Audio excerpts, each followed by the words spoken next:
Hi teachers, we're all trying to streamline our specials Google Classroom. So to start, go to the waffle and then go into Classroom. And what you're going to do is create a classroom for each group of students that you will be teaching. So you can already see that I created a template for what the specials classroom should look like.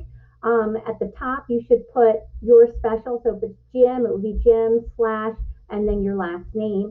The second line needs to be the time of your Google Meets, your live meets, and what day it's up. So it's day 1 of 5, you put day 1 of 5. And then underneath that, you could put in your name, but eventually that will be switched out with how many students. So the first thing you're going to do is click the plus sign, click create class, and then we're going to, I'll just do it for STEAM, and then the homeroom teacher, so I'm going to do Levy, and then the section is going to be 9:30 a.m., and then I'm going to put day 1 of 2 because Mary Mag and I are on a 2-day schedule. You would do day of 5 for the others. Then the subject is going to be, I'm going to just put Mrs. Connell, and then the room is virtual, and then click create.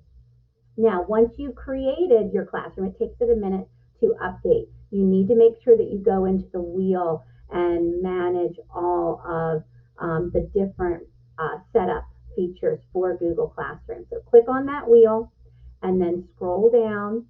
And what we're going to do is we need to make sure that we change it to only teachers can post or comment.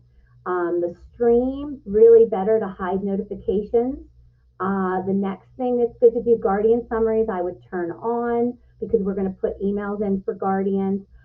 Definitely generate your Meet link. That's the link the students will use for the Google Meet, and make sure it's visible to students.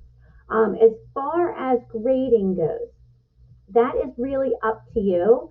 I'm going to do total points. That's the simplest one, and you can show the overall grade to students. If you wanted to do categories, that's a later date for training, but you can actually add a category. So if you wanted to do attendance, is 50%.